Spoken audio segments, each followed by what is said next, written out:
start? Yeah, Molly, I want you to tell everyone, how do you make wine? Okay. How do you make wine?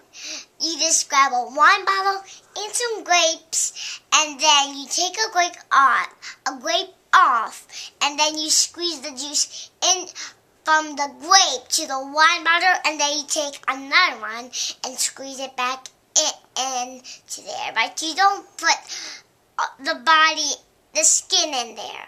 But you always squeeze the stuff inside it into the wine. I think you just drain it up or something. Do you do that? And then what do you do? And you put a wine thing, a thing on the top that goes on there, a lid, and then you sell it. Then you sell it. And then you sell it? Yeah. And do you make lots of money? Yeah, they make lots of money. Then you give each other all the money, so you get all of it. Okay. When I watch SpongeBob, Mr. Krabs gets all the money. Okay. For one Krabby Patty.